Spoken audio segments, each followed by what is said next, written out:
Bonjour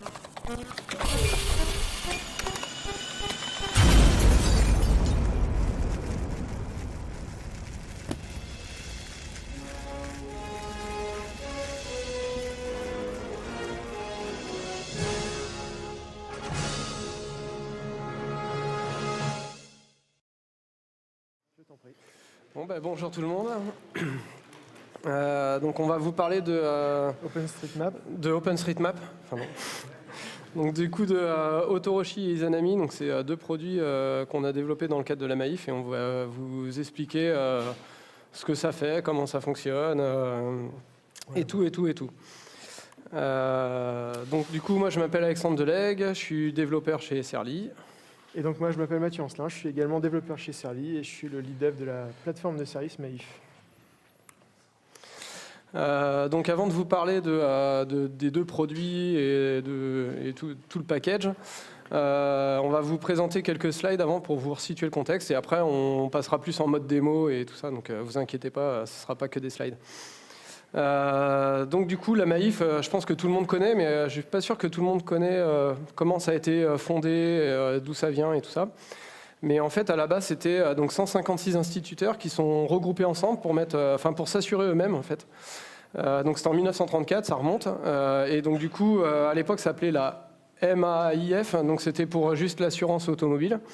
Et donc c'était un modèle vraiment révolutionnaire un peu pour l'époque où en gros c'était contre le modèle capitaliste, etc. Enfin c'était assez... En gros c'est vraiment la naissance du mutualisme, ouais. On disrupte les assurances classiques et on fait un truc où la solidarité prime.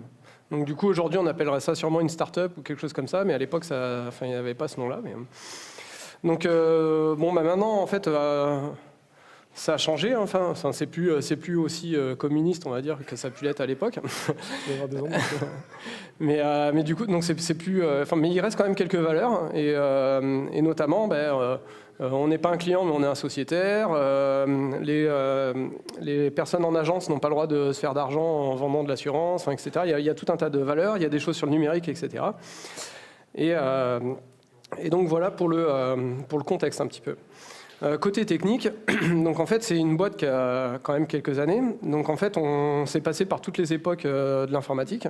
Donc dans les années 80, le but métier c'était d'informatiser, juste d'informatiser le métier de l'assurance. Donc en gros c'était du COBOL, du Delphi, des trucs un peu voilà quoi, des trucs de papa quoi. Et du coup ensuite le but c'était d'informatiser les agences. Donc là c'était plutôt des clients lourds, du Eclipse RCP. Le fameux bus d'entreprise. Donc pour la petite info, ça a été filmé dans les sous-sols de la Maïf et en fait c'est comme ça que le courrier interne est envoyé entre les bâtiments. C'est le fameux bus d'entreprise. Je crois que ça fait rigoler. Et donc tout ça c'est des gros systèmes centralisés et ça répondait très bien aux besoins d'informatiser les agences et de la gestion de clients, mais quand on va voir que pour aller plus loin c'est un peu compliqué. Ensuite, vers 2015, ils sont passés du mode client lourd Eclipse RCP à du mode plus web parce que forcément c'est plus standard. Donc on voit que les années, il y a un petit peu de latence à chaque fois pour que ça se mette en place. Et puis maintenant il y a des nouveaux enjeux. Donc en gros le métier de l'assurance lui-même il est menacé. Donc il y a les grands du web, s'ils se mettent à faire de l'assurance, forcément, même si la Maïf c'est une grosse boîte française, contre des gens, les gros du web, finalement ils n'ont pas trop de pouvoir. Donc en fait, il faut qu'ils soient capables de diversifier leurs offres, d'essayer plein de choses, d'être capables de se tromper. En plus, il y a tout ce qui est voiture autonome, maison connectée, ce genre de choses-là. En fait, ça bouleverse un peu la manière d'assurer les gens parce que potentiellement ça limite les risques. En plus, les usages ont changé. On passe d'un mode où, en gros, le but, c'était d'avoir de l'informatique pour les agences entre 8h et 18h. Et puis maintenant, en fait, c'est ouvert sur le web. Les gens, ils ont leur téléphone. Il faut que ça fonctionne sur plein de canaux. Donc voilà, du coup, ça change un peu les choses. Et le SI traditionnel, du coup, il est plus adapté pour ça. Et donc, en fait, la direction a commandé une étude en disant comment vous feriez si vous repartiez d'une feuille blanche. Et donc, la réponse qu'on a apportée à cette question, c'est un jeu de cartes. Un jeu de cartes qui va comprendre 64 règles pour designer n'importe quel nouveau produit numérique à la Maïf. Donc c'est pas du bullshit, on a vraiment fabriqué un jeu de cartes qu'on a ici, donc, et qu'on a open sourcé, donc c'est disponible sur le GitHub de la Maïf. Et l'idée derrière ces cartes, donc c'est des cartes qui sont séparées en plusieurs catégories, on ne s'est pas du tout focusé que sur le technique. On a de la gestion, enfin comment s'organiser d'un point de vue humain, comment être bien niveau time to market, comment faire de l'interopérabilité, de l'UX, etc. etc. Commencer par des MVP. Donc voilà, on part sur des choses, commencer par des MVP, essayer de tout automatiser, privilégier l'open source. Le but, c'est d'aller vite, de limiter les risques et de pas trop manger d'argent. Et du coup, avec toutes ces cartes, on a commencé à fabriquer une plateforme de service. Donc, alors, plateforme de service au sens service pour le sociétaire. Et du coup, voilà où on en est arrivé. Donc, on a construit notre plateforme de service au-dessus de Clever Cloud. Donc, Clever Cloud, pour ceux qui ne connaissent pas, c'est un PaaS français qui est super bien. Donc ça, d'un point de vue déjà agilité, rapidité de mise en œuvre, etc., ça a bien bouleversé les choses et c'est plutôt efficace. Et par-dessus ça, on a rajouté quelques briques maison qu'on met à disposition des équipes des feature teams en fait, qui vont fabriquer des produits numériques sur la plateforme de service et qui peuvent les utiliser au besoin. Donc on a 3 briques, on a Autoroshi qui est un reverse proxy dont on va parler tout à l'heure, Izanami qui est une brique de feature flipping dont on va parler tout à l'heure, et on a un truc qui s'appelle Omoikane qui est là pour faire de la collecte de données techniques, et de log métiers, de choses comme ça, pour pouvoir faire de l'analyse plus tard. Donc ça envoie des événements dans un Elastic et dans un Hadoop pour pouvoir faire de l'analyse plus tard. Donc ça, c'était pour le run. Et pour tout ce qui est build et pour les développeurs, on a un truc qui s'appelle Akuro Kamui. Donc c'est un portail de développement pour les développeurs, pour les feature teams, pour gérer leurs projets et automatiser tout ce qui est création de projets, création d'applications sur Clever Cloud en multi-instances, création de descripteurs dans le reverse proxy, etc., etc., récupération de données depuis Omoikane pour savoir combien coûte son projet. Donc ça, c'est des choses qu'on peut savoir avec Clever. On peut dire votre projet, là, hier, il a coûté 80 € ou 10 € ou je ne sais quoi. Donc c'est des choses assez intéressantes et qui permettent en fait d'avoir tout automatisé et que les feature teams n'aient pas à s'embêter à démarrer des VM ou des choses comme ça. Voilà. Ok. Donc du coup, pour illustrer donc les briques qu'on a développées, on est parti d'une petite appli de démo que je vais vous montrer, qui s'appelle MyTVShow. Donc en gros, on arrive dessus, on se log, on peut chercher une série télé. Alors ça va peut-être laguer un peu parce que je suis sur la 3G, ça n'a pas l'air de capter super bien. Allez. Ouais. On va faire du double clavier, ils font ça dans les films. Ouais, alors le truc c'est que manque de bol. Si la 3G marche pas, ça va être compliqué. Ouais. Vous pouvez arrêter d'utiliser la 3G si vous voulez. Bon, bref, normalement on est censé rechercher une série, on va attendre un peu. J'ai peut-être un timeout côté serveur. Non, même pas. Bon, mais ça c'est pas cool. Bon, je vais expliquer ce que ça fait, puis on verra après si on arrive à récupérer un show. Mais grosso modo, on cherche une série, on l'ajoute dans la liste des séries qu'on veut regarder, et après on peut voir tous les épisodes des saisons et les noter, noter ceux qu'on a vus, et ça permet de s'y retrouver, quoi. Non, c'est pas ça, c'est celui-là. Donc en fait, l'idée de la... C'est où lire? C'est ça. J'ai du mal.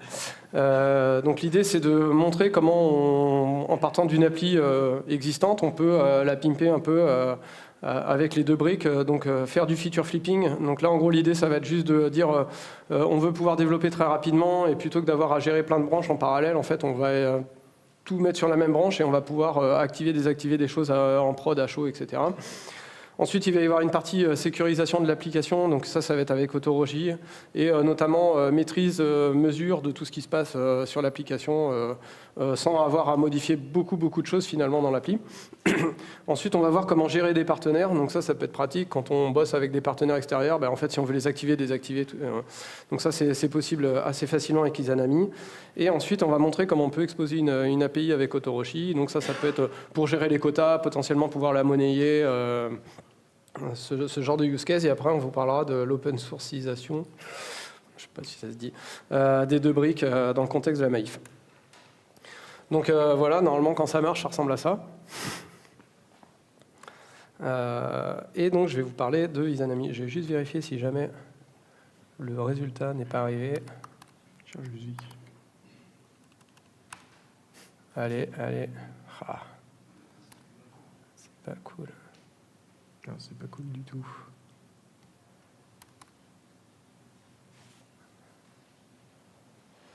À la limite, pendant que je parle de ça, vois si tu peux pas choper un Je wifi. vais essayer de faire quelque chose. Alors, donc Izanami, donc ça c'est le nom de la brique de feature flipping, etc. Donc à la base c'est la déesse de la mort et de la création chez les Japonais. Ça doit être dans le shintoïsme. Et du coup, ça collait bien avec le fait de faire du feature flipping, c'est-à-dire, en gros, activer, désactiver un truc à chaud. Donc, en fait, on bute une feature ou on la ressuscite. Donc, les cartes qui correspondent, c'est le fait que les systèmes soient nativement paramétrables. Donc, on expose la configuration qui est modifiable à chaud. Donc, en fait, chaque serveur peut aller requêter cette config, etc. Dans les faits, on ne l'utilise pas tant que ça, ce truc-là, parce qu'on s'appuie vachement sur les variables d'environnement, mais il doit y avoir des cas d'utilisation où c'est utile. La partie feature flipping, donc on va voir après, et l'A/B testing, c'est en gros j'ai une fonctionnalité et j'ai deux versions de cette fonctionnalité. Je veux voir laquelle est la plus pertinente pour les utilisateurs. Donc en fait, on va pouvoir mesurer le taux de transformation et se dire celle-là on la garde et celle-là on l'abandonne. Donc activation, désactivation de feature, là voilà j'ai mon bouton ajouter. Si le bouton toggle il est on, en gros je vois le bouton ajouter, sinon je le vois plus quoi. L'A/B testing, là du coup en gros j'ai les deux boutons différents et puis en fonction on va dire que si quelqu'un clique sur un des boutons, c'est cool, on va estimer que le bouton il est pertinent, puis après on va mesurer les clics pour voir lequel des deux a fonctionné, puis on va pouvoir voir comme ça sur un beau diagramme celui qui fonctionne le mieux.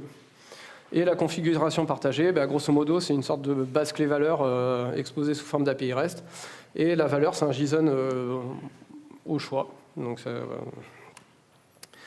au niveau architecture, donc en gros, quand toutes les briques qu'on construit dans le cadre de la plateforme de service respectent à peu près les mêmes fondements architecturaux, c'est-à-dire d'abord exposer des API, et que la brique soit auditable, c'est-à-dire qu'elle produise des événements qu'on puisse écouter pour savoir ce qui se passe à l'intérieur. Donc ça, c'est super important parce que derrière, ça permet de faire plein de choses. Donc l'UI, c'est un client des API parmi les autres, quoi. Et les autres clients, ça va être les microservices qui vont utiliser le feature flipping ou l'A/B testing, etc. Au niveau envoi d'événements, en fait, il y a deux modes qui sont supportés. Le mode webhook, donc ça, en gros, on enregistre un endpoint qui sera contacté par Izanami pour lui envoyer les événements qui se sont produits, donc c'est par batch de N événements. Et la partie server sent event, donc là en gros c'est une connexion HTTP qui reste ouverte, il y a des messages qui sont poussés dedans, et en fait suivant le type d'event store qu'on choisit, en fait il y a la possibilité de faire du replay dans un certain laps de temps, c'est-à-dire qu'en gros à chaque événement il y a un identifiant qui est envoyé. Et si on a perdu la connexion, et on peut dire renvoie-moi les événements depuis cet identifiant-là, et du coup ça permet de ne pas louper d'événements et d'avoir quelque chose d'un peu plus résilient, quoi. Côté data store, en fait, on gère Redis, Cassandra, Elasticsearch, LevelDB. Nous, ce qu'on utilise en prod, c'est Redis, donc c'est sûrement le data store. Enfin, Redis et Elasticsearch, donc c'est sûrement cette partie-là qui fonctionne le mieux. Et côté event store, en fait, on a un Kafka. Enfin, c'est Kafka Redis ou du PubSub distribué si on a un cluster. Et nous, on utilise aussi Kafka et c'est celui qui fournit les meilleures propriétés, on va dire, pour nous, quoi. Les API, du coup, c'est une super primitive pour travailler avec, mais du coup, c'est une intégration un petit peu bas niveau. Donc, en fait, par-dessus, on rajoute des clients un peu plus high level. Donc, on a un client ligne de commande pour Mac et Linux.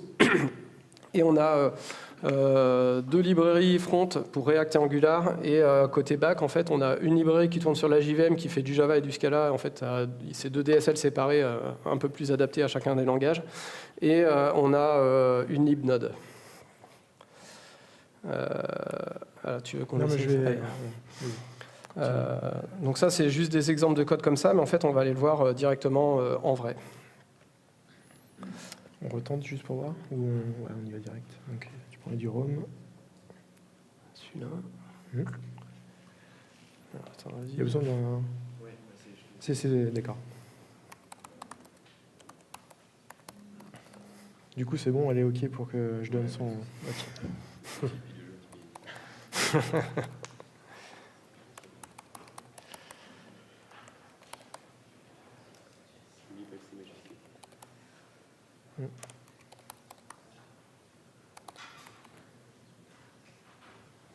Et là, suspense. Faut que tu mets ton doigt. Ah oui.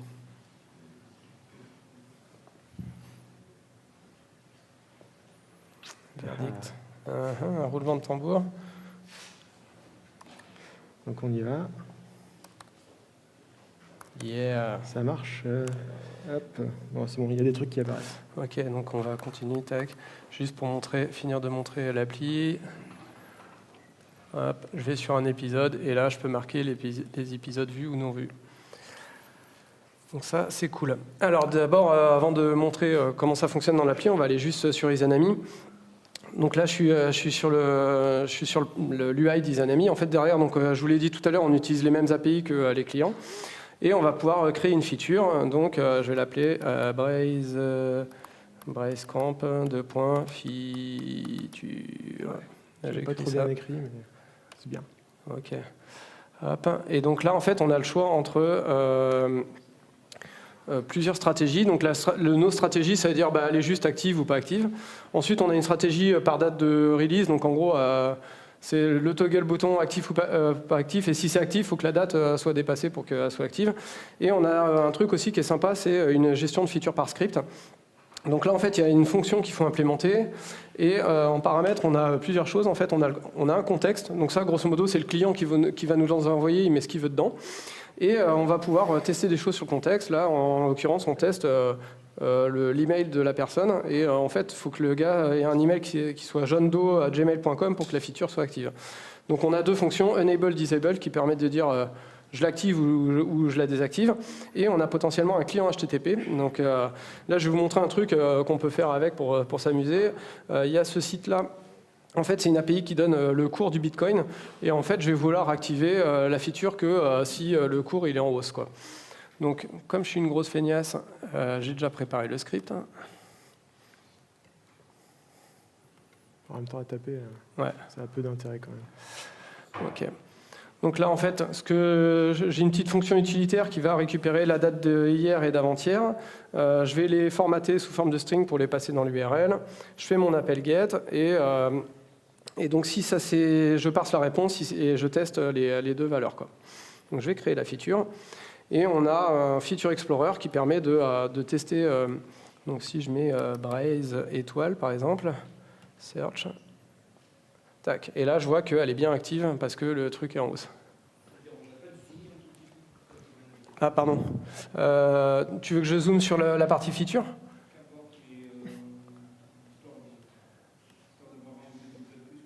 Ok. Là, comme ça, c'est mieux. Alors, malheureusement, pour le moment, il n'est pas responsive encore, le site, donc il va peut-être y avoir des trucs un peu dégueulasses, mais bon. Comment ça ? D'ailleurs... D'ailleurs, là, c'est la merde. Ouais, d'ailleurs, c'est la merde. Merde, j'arrive même pas à revenir. Sinon, tu fais... Je ne sais pas ce que tu as fait. Il est rendu où, mon menu ? Mais... Non ! Alors là... Et là, c'est le drame. Ouais, le truc, c'est qu'il ne faut jamais dézoomer. Ah, voilà, c'est bon. Bon, on va rester comme ça, ok ? De toute façon, après, il y aura moins de détails à voir. Ça devrait pas trop mal se passer. Ouais. Mais on zoomera au besoin. Donc là, du coup, je vous ai juste montré rapidement comment utiliser l'UI de Izanami. Maintenant, ce qu'on va faire, c'est... je vois le temps qui tourne, donc je vais essayer de speeder un peu, mais vous montrer comment intégrer ça dans l'appli. Donc, c'est-à-dire rajouter en fait ici le bouton qui permet de dire « j'ai vu une saison en entier ». Et de pouvoir la désactiver dans un premier temps en attendant qu'on soit sûr que la feature soit bien implémentée. Donc, je vais faire ça comme un gros bourrin. Hop. Tac.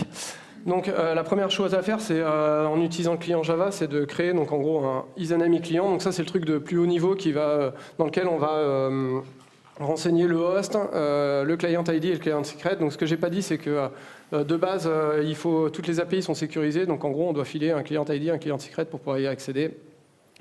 Et du coup, protéger un petit peu ce qu'il y a comme information côté serveur. Ensuite, le proxy, je vais en parler juste après. Et je vais créer un certain nombre de bins. Donc là, dans l'exemple, on va s'occuper que de la partie feature flipping et le reste, on va le mettre de côté pour le moment. Mais tout ce code-là de démo, il est disponible sur le GitHub de Izanami et donc du coup, vous pouvez aller voir l'exemple et il y a la partie AB testing qui est illustrée aussi, quoi. Donc quand je crée un client, je choisis une stratégie. Donc en fait là, j'utilise les profils de Spring pour en fait avoir une stratégie locale qui s'appelle stratégie dev. Et en gros, en fait, ça va s'appuyer sur un fallback que j'ai défini dans mon fichier de conf. Donc là, grosso modo, ça permet en dev de pouvoir travailler avec sans avoir à avoir un serveur qui est up quelque part. Et du coup, on peut travailler en local sans être embêté, quoi. Donc là, ce que je fais au démarrage, en fait, c'est juste, je vais récupérer mon fallback, je parse le JSON, je lui donne, et là, il est capable de travailler avec. Ensuite, pour la partie prod, donc j'ai plusieurs stratégies. J'ai une stratégie, c'est je fetch tout le temps, donc en gros, je vais appeler le serveur, etc. Et il y a une stratégie un petit peu plus intelligente. En gros, ce que ça fait, c'est que ça garde une image en mémoire de l'arbre des features, et ça utilise la notification pour mettre à jour ce truc-là. Et donc, du coup, ça fait que c'est plus rapide en termes d'exécution, quoi. Et s'il y a un problème, en fait, on peut se retourner vers le fallback pour être sûr que ça ne crache pas bêtement. Ouais, c'est un truc fort sur les clients qu'on a fournis, c'est toujours un fallback, quoi. On ne peut jamais tomber dans un cas où normalement ça ne se passe pas bien. Donc ensuite, là, ce que je vais vouloir faire, c'est côté de mon appli, en fait, pouvoir afficher la feature ou pas. Donc en gros, il faut que je remonte ces informations-là côté navigateur. Et comme en fait les API elles sont protégées par API Key, j'ai pas envie de leaker les API Key dans mon navigateur. Donc en gros, j'ai un petit utilitaire qui permet de créer un proxy. Et en fait, dans ce proxy, en fait, on lui donne un pattern qui dit je vais exposer toutes les clés de feature qui commencent par myTVShows : :étoile. Donc là, j'ai créé l'objet proxy, donc ça c'est l'utilitaire qui est fourni par la lib cliente. Maintenant, il faut que je les expose avec Spring. Hop, revert. C'est du gros live coding. Donc là, en fait, l'API qui est exposée, c'est /API/Izanami. Donc ça, c'est le endpoint qui pourra être contacté par le client pour récupérer l'état des features. Et je vais utiliser le proxy. En fait, il va juste faire un appel à Izanami. Et en retour, en fait, il va me filer un tuple qui est le code HTTP et le body de la response. Donc en fait, soit on l'expose direct au client comme ça, ou soit s'il y a des erreurs, après on peut faire le ménage côté serveur. Donc là, c'est cool. J'ai implémenté juste ce qu'il fallait côté serveur. Je vais m'occuper de la partie cliente. Donc la partie cliente, là, c'est du React. Donc en fait, on a un Izanami Provider qui a un composant de plus haut niveau dans lequel on va lui donner l'URL à contacter côté serveur pour récupérer l'arbre des features. Et ensuite, ce que je veux implémenter, ça va se trouver ici, je crois. Et donc là, en fait, j'ai un composant React dans lequel je lui donne la clé de la feature que je veux utiliser. Et ensuite, j'ai Enable ou Disabled. Et donc, si la feature est activée, c'est ce bout de code qui va être utilisé. Et sinon, ce sera celui-là, c'est-à-dire rien. Donc là, c'est pas mal. Je vais juste faire un dernier truc, c'est qu'en fait, là, j'ai fait le feature flipping côté client, mais par contre, je n'ai pas sécurisé le truc côté serveur. Donc en fait, si j'expose l'API et puis que j'estimais que la feature n'était pas encore active, je vais peut-être la protéger un petit peu. Donc je vais juste, ici aussi, tac. Et donc là, en gros, j'injecte mon feature client. Et j'ai une petite méthode utilitaire qui s'appelle feature or else. Je lui donne la clé à utiliser et j'ai deux callbacks à fournir. Un qui sera utilisé dans le cas où la feature est active et un qui sera utilisé dans le cas où la feature n'est pas active. Donc là, si elle n'est pas active, je vais me prendre une bad request. Donc là, si tout se passe bien, j'ai mon appli qui a redémarré parce qu'il y a eu des modifications. Ah oui, j'ai oublié un truc. C'est que ça a anticipé sur le truc d'après. Ouais, d'accord, super. Hop, ce bin-là, je le dégage. Hop, ça va redémarrer l'application. Spoilers.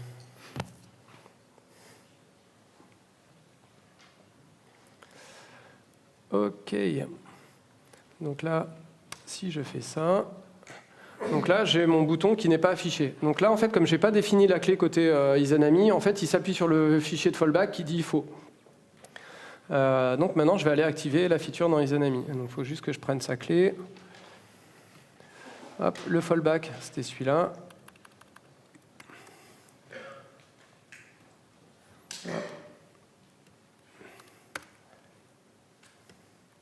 Donc là, maintenant, elle est activée. Et si tout se passe bien, si je recharge la page...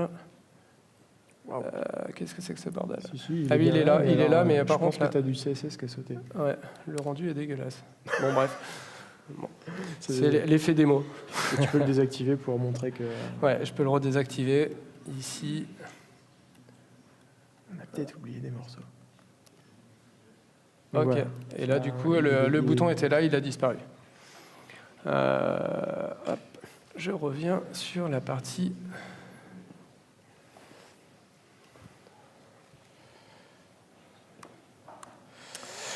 Ok, donc maintenant on va parler de la deuxième brique qu'on met à disposition de nos utilisateurs sur la plateforme de service. Cette brique, elle s'appelle Autoroshi. Donc Autoroshi, avant tout, c'est un petit monstre qui se poste en haut des portes des temples japonais et qui bouffe tous les gens qui essayent d'y rentrer avec des mauvaises intentions. Dans les faits, chez nous, c'est notre brique d'API Management light, donc on ne fait pas du tout tout ce que peut faire une brique d'API Management, on va dire, très classique, mais ouais, ça en fait assez pour ce qu'on avait besoin, et tout ça se base au-dessus d'un reverse proxy HTTP. Donc ça se base sur diverses cartes qu'on a dans le jeu de cartes qui est sur notre GitHub, donc c'est surtout, tout se base autour de exposer des API de manière contrôlée, maîtrisée, et faire de la résilience. En gros, donc Autoroshi, c'est un projet qu'on a commencé au tout début du projet plateforme de service. Donc l'idée, c'est vraiment de faire communiquer un ensemble de microservices hétérogènes de manière homogène, maîtrisée, etc. Donc en fait, on a fait un choix fort quand on a créé la plateforme de service Maïf. On a dit, les gens, les feature teams ont le droit de choisir les technologies avec lesquelles elles vont faire des produits. Donc on n'a pas voulu imposer de choses de ce côté-là, mais du coup, pour pouvoir avoir de la maîtrise de la sécurité de manière globale, etc., il nous fallait un outil bien. Donc c'est pour ça qu'on a créé Autoroshi, c'est vraiment pour renforcer tout ce qui est observabilité, résilience, contrôle de trafic, etc., sans pour autant devoir imposer des librairies dans les applications des développeurs. Donc c'est open source depuis le début de l'année, mais on va en reparler un petit peu plus tard. Donc en fait, comment on arrive à faire ça? L'idée, c'est qu'à chaque fois qu'une application extérieure ou qu'un microservice veut parler à un autre microservice, tout repasse forcément par Autoroshi, ou par une instance d'Autoroshi, on peut clusteriser, etc. C'est pas un gros spof tout brave. Et du coup, c'est grâce à ça qu'on va pouvoir faire de la résilience entre appels, du log de l'auditabilité, des logs, etc., etc.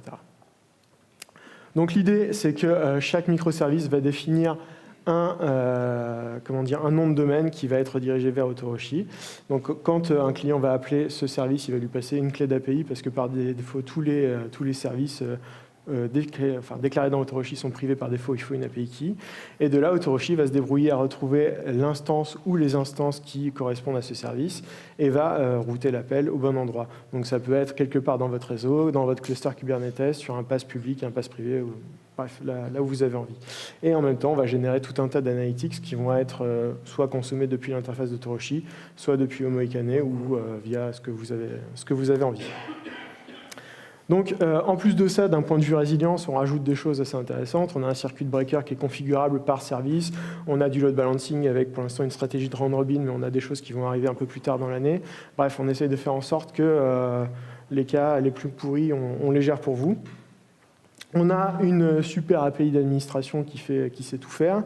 Et si appeler des API REST, ce n'est pas votre truc, on a essayé de faire une API, une UI d'admin à peu près sexy. Alors ça, c'est notre vision à nous. Après, c'est vous qui nous direz si c'est réellement sexy ou pas. Mais le but, c'était que des gens qui n'ont pas forcément un profil du genre « je sais faire des appels curl dès le petit-déj » puissent faire des choses sur Autoroshi sans trop se prendre la tête. Ça a été un facteur différenciant au moment où on a choisi d'écrire la brique plutôt que d'utiliser une autre brique. De base, je vous disais, n'importe quel service qui est déclaré dans Autoroshi est privé par défaut. Donc on a en fait une gestion d'API qui est assez fine par service, dans laquelle on va pouvoir rajouter de la gestion de quotas. Donc on a du throttling, on a du quota journalier, mensuel, etc., etc. On peut rajouter des choses si on a envie, il n'y a pas de problème à ce niveau-là.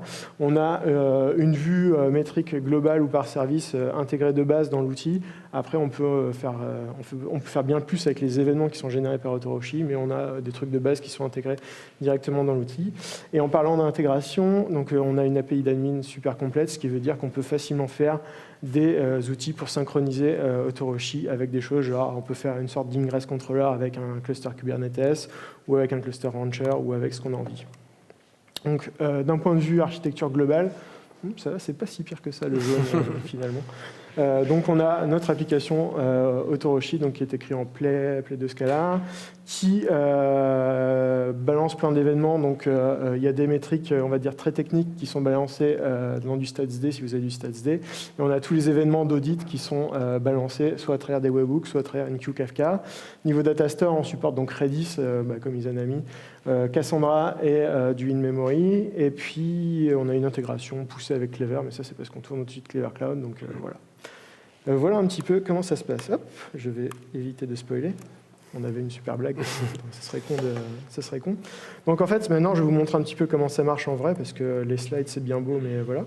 Donc en gros, on a notre application là qu'on a vue qui marche bien, et puis on aimerait bien maintenant l'exposer potentiellement à travers Autoroshi pour avoir une idée du trafic, pouvoir sécuriser des parties, etc., etc.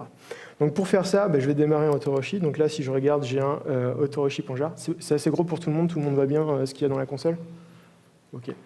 Donc je vais démarrer en Autoroshi. Donc normalement, si je fais un truc comme ça, voilà, je démarre en Autoroshi sur le port 8081. Et de base, quand Autoroshi va démarrer, il démarre avec le data store en mémoire si on ne l'a pas dit de démarrer avec autre chose. Et il va nous générer un tuple de login parce que de base, il n'y a rien d'autre dedans. Donc on va aller voir à quoi ça ressemble Autoroshi. Donc si je vais sur celui-là, donc je me log sur Autoroshi. Hop. Et donc j'arrive sur la page d'accueil qui me dit « tu utilises un truc qui a été généré, c'est pas bien », mais on s'en fout un petit peu. Donc ce qu'on va faire, c'est qu'on va vouloir déclarer un nouveau service pour faire en sorte que notre application soit routée à travers un nom de domaine bien particulier et pouvoir appliquer des règles de trafic dessus. Donc on va appeler ce service TV Show Frontend, par exemple. Et puis, on va lui donner un nom de domaine qu'on aime bien. Donc, nous, dans notre cas, c'est www.mytvshow.demo. Il me semble que c'est ça. Et il va falloir donner une cible. Donc, vers quoi Autoroshi va forwarder l'appel pour que ça fonctionne bien. Donc, dans les faits, nous, c'est sur 127.0.0.1 de .8081. Non, 8081. Oups. Oui, mais ça marcherait quand même, non? Merci. Et du coup, il y a un autre truc qui est important. Comme je vous ai dit, de base, dans Autoroshi, quand on déclare un service, c'est quelque chose qui est privé. On a besoin d'une API key. Sauf que pour un site web, le côté API key, ça ne va pas trop le faire. Donc, ce que je vais faire, c'est que je vais rendre le service public. Donc, je sauvegarde. Et normalement, si je vais sur MyTVShow sur le port 8081, je retombe sur notre truc qui a eu le CSS qui s'est éclaté complètement. On va peut-être juste retriguer un... Je ne sais pas si je fais ça et que je sauvegarde, il va normalement redéployer. C'est peut-être juste un problème de déploiement. Bref, ce n'est pas très important. En tout cas, on a notre application qui est routée par Autoroshi. Donc à partir de ce moment-là, on peut faire des trucs rigolos. Alors dans les trucs tout bêtes, on peut activer un mode maintenance si notre site, je ne sais pas ce que je fais, si notre site a un problème.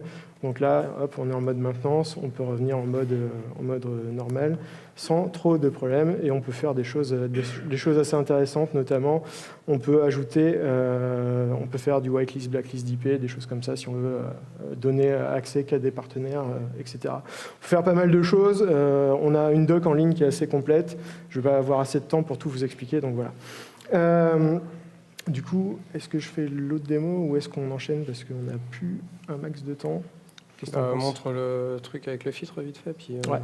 Alors du coup, ce qu'on aimerait aussi, c'est que notre application ici qui écoute sur localhost, elle soit plus disponible sur localhost, parce que ça, c'est un truc un peu chiant.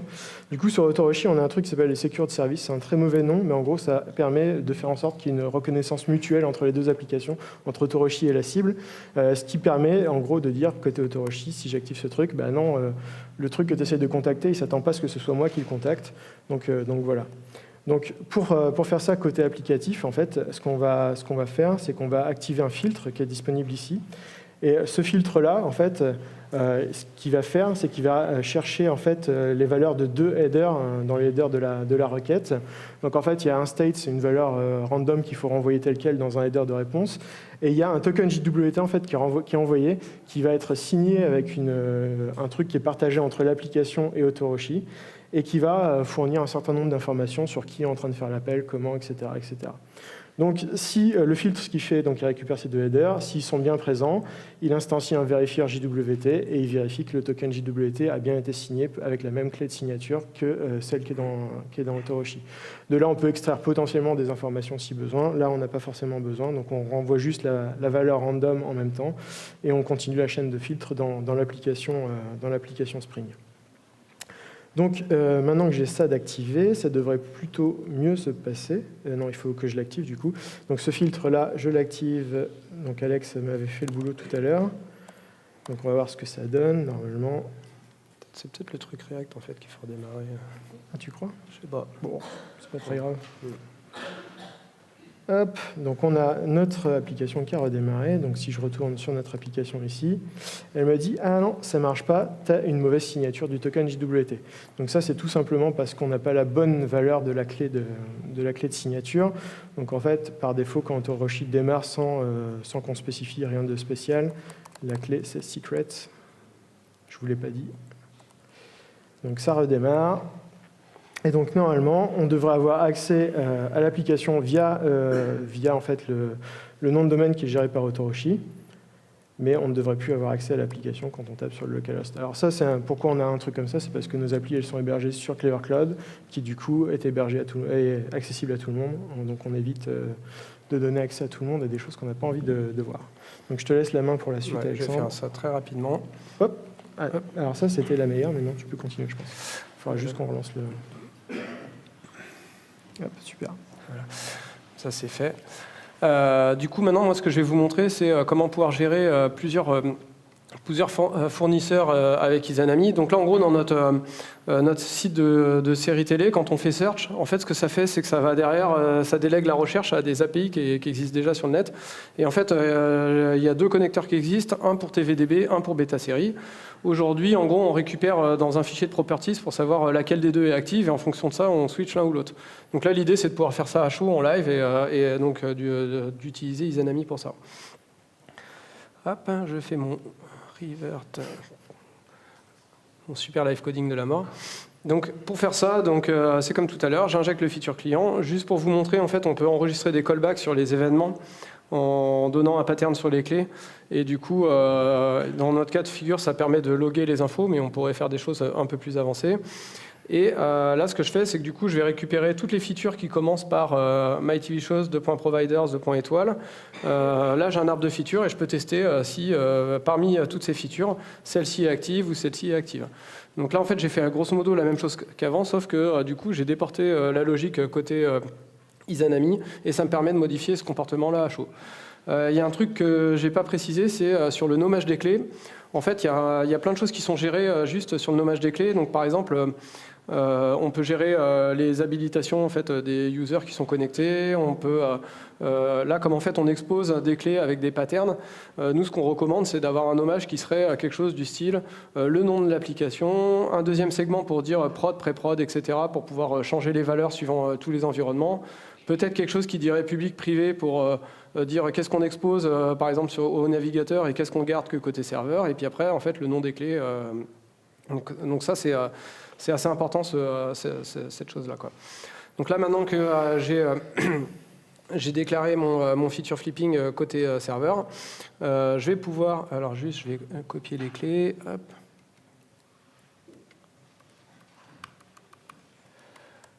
Je vais pouvoir faire la modif à chaud. Donc je vais rajouter une clé. Hop. Et donc la deuxième, c'est bêta série. Et donc là, en fait, il y a un petit truc qui est assez pratique. C'est qu'en fait, on a un petit key picker, on va dire, qui permet de... là, je veux rajouter une clé. Le début, c'est la même chose et je vais juste compléter la fin. Donc je choisis ça, puis je rajoute bêta série. Hop. Tac, hop. Create feature. Donc là, si je reviens sur il est où? Il est là. Ah putain, c'est moche. Je vais juste faire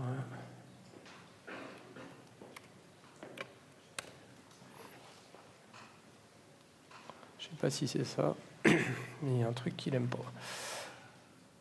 Non.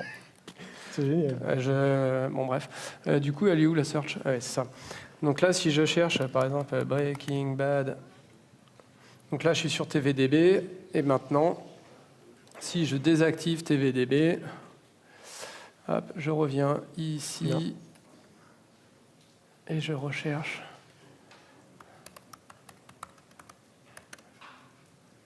Ah, je ne l'ai pas tapé comme il faut, super. Tu l'as fait souvent, celle-là. Et du coup, là, je suis bien passé sur bêta série, donc j'ai changé à chaud le truc. Si tout s'est bien passé, dans les logs, je devrais voir passer aussi. Non, je ne le vois pas. Bon, bref, c'est là. Ah oui, parce que j'ai cherché entre-temps. Enfin, du coup, je dois avoir quelque part les événements qui m'ont notifié que la feature avait été créée ou supprimée. Donc, maintenant, on a un petit peu de temps. Juste, est-ce qu'on a le temps de montrer? Ouais. Oh oui, c'est bon. Ouais. Donc, en fait, là, l'idée... Maintenant, c'est je veux vouloir monnayer mon... Je me dis, j'ai rajouté un super service par-dessus cette recherche de série. Je voudrais pouvoir l'exposer à d'autres gens et du coup exposer cette API, pouvoir gérer les quotas, etc. Et donc là, je vais faire appel à Mathieu qui va pouvoir faire quelque chose pour moi. Je pense que j'ai ce qu'il te faut. Donc du coup, en fait, sur l'application ici, actuellement, on a une API qui nous permet de faire de la recherche. Donc du coup, si je fais API/show/search avec un début de nom, j'ai une API qui me renvoie, enfin l'API qui est du coup liée au provider qui a été activé ou pas sur Izanami. On a une liste de shows disponibles par rapport à un nom qu'on lui a donné. Et donc ce truc-là, on aimerait bien pouvoir en gros l'exposer à travers Autoroshi sur un nom de domaine spécial, rajouter des clés d'API, etc., etc. Donc pour faire ça dans Autoroshi, c'est finalement assez simple. Donc on va créer un nouveau service. Donc ce service, on va l'appeler TV Show. Ouais, c'est pas très grave que le nom soit pas bon, mais bon, TV Show API. En fait, ce qu'on va faire, on va créer un nouveau groupe de services dédié à ce truc-là, parce qu'en fait, les clés d'API qui sont gérées dans Autoroshi sont liées à un groupe de services. Donc, je crée un nouveau groupe, donc TV Show API Group. C'est pas grave si j'ai fait une typo. Donc, notre service, il est sécurisé, ça on l'a vu tout à l'heure, et on va l'appeler du coup api.mytvshow.demo. Donc ça, c'est bon pour ça. Donc la cible, comme tout à l'heure... Excuse, tu peux me... C'est génial, le touchpad, enfin la touch bar. Donc 127, non, c'est pas bon. 80-81. Et du coup, là, je ne mets surtout pas le service en public, vu qu'on veut faire une API. Donc je sauvegarde ce truc-là. Donc si je veux accéder à mon service, donc je vais dans un terminal. Hop. Donc je vais faire un curl. Donc je rajoute le host. Donc le host, on a dit que c'était api.mytvshow.demo. Donc c'est sur http://127.0.0.1 sur le port 8081. Donc si je fais cet appel, en gros, ce que me dit Autoroshi, c'est bah non, tu me passes pas d'API key et donc je te laisse pas passer. Soit. Donc, une fois qu'on est sur le service Autoroshi, on va dans la section API Keys, hop, et on va créer une nouvelle API Key. Donc, on va l'appeler TV Show API Key. Et là, on va pouvoir potentiellement mettre des quotas qui nous semblent plutôt intéressants. Donc là, je vais laisser les quotas par défaut, c'est pas très important. Donc, je crée l'API Key et je récupère donc le client ID. Voilà. Le client ID, et je vais refaire mon appel. Donc, je vais lui passer un -u. Je pense à rajouter le /search. Oui, tu as tout à fait raison, Alexandre. Et je vais le faire tout de suite, d'ailleurs, sinon ça va être très chiant. Donc, il faut juste que je remette le reste de l'API. Donc, API/shows/search tac name égale VI. Et donc, je reviens ici. Je récupère le client secret, je le colle ici, et donc on a une erreur. Donc l'erreur qui me dit, c'est Spring en fait qui me dit, ouais, tu as besoin d'un cookie, user ID, etc. Donc oui, en fait, dans notre application, si on regarde un petit peu comment c'est codé, la fonctionnalité de recherche, elle a besoin d'avoir un user connecté en fait pour fonctionner. Donc ce que je pourrais faire, c'est changer le code, mais j'ai pas trop envie de m'embêter, donc un gros hack. On va faire un gros hack bien dégueulasse. En fait, dans Autoroshi, il y a moyen, au moment où on forward l'appel à la cible, il y a moyen de rajouter des headers. Et donc, ici, je fais un header qui s'appelle cookie user ID égale API. Je sauvegarde, et normalement, si tout se passe bien, j'ai mon API qui marche. qui est, on va dire, maîtrisé, géré, avec des logs, avec des quotas, etc. Donc un dernier truc qu'on peut faire pour aller vraiment dans ce qui se fait bien, c'est qu'on a possibilité d'ajouter des headers à la réponse qui vont informer le client d'où il en est dans sa consommation de l'API. Donc j'ai juste à activer ce truc-là. Je refais mon appel en enlevant le GQ, et normalement, il faut que je rajoute juste le truc qui est intéressant là-dedans.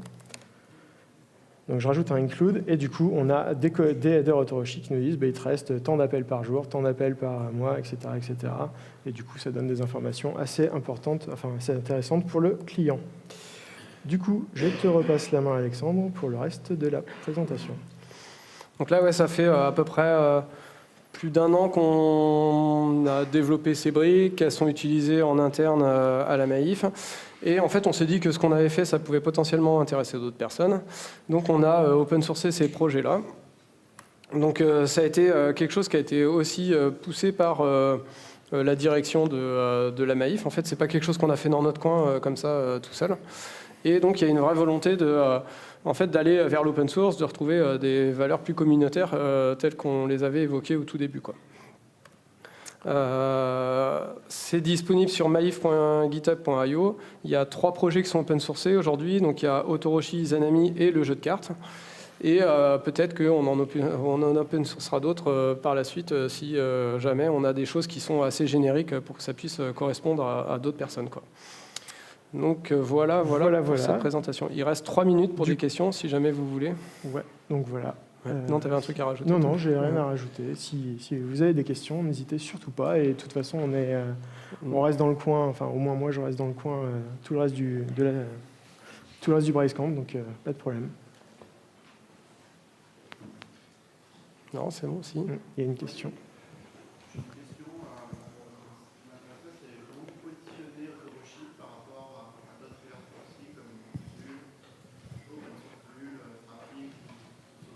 D'accord.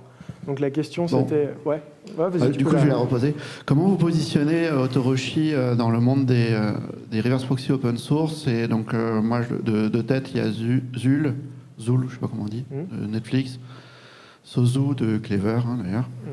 Alors, ou Trafic. Trafic, ouais. Voilà.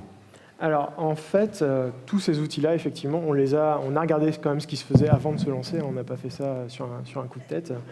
Et au final, il n'y a rien qui matchait exactement le besoin qu'on avait. Alors, on avait des besoins un peu, pas forcément très typiques, mais notamment, alors Zool, le problème de Zool, c'est qu'il faut coder le machin et tirer la stack Netflix, on tire ça de librairie, machin. Enfin, bref, ouais, c'était pas forcément. Pour le coup, ça marche qu'avec du Java aussi. Ouais, c'était pas forcément quelque chose qui nous intéressait trop, donc on a évité ça. Après, Sozu, malheureusement, Sozu est arrivé après qu'on ait commencé à travailler, donc pas de bol. Et pour tout ce qui est trafic, c'était pas forcément, en gros, comme on tournait au-dessus de Clever, ça s'adaptait moyennement bien avec notre flow, enfin le flow qu'on avait envie d'avoir. Et du coup, on en a regardé d'autres, on a regardé des choses comme Gravity ou autres, et on en est arrivé à la conclusion que il y avait de très bons candidats, même Kong, des choses comme ça, c'était quand même des très très bons candidats. Mais il y avait toujours quelque chose qui nous manquait, soit en termes de teachability, du UI, de trucs comme ça. Et à un moment, on s'est dit, j'ai fait un POC, histoire de voir, et on s'est dit, bon, on part là-dessus, quoi. Donc, c'est peut-être pas la meilleure explication du monde, mais voilà, c'est un peu comme ça que ça s'est fait.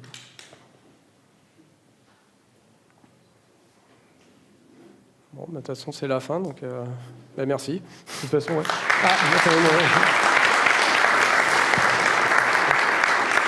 Tout est mis, il n'y a pas de problème. Voilà, c'est fait.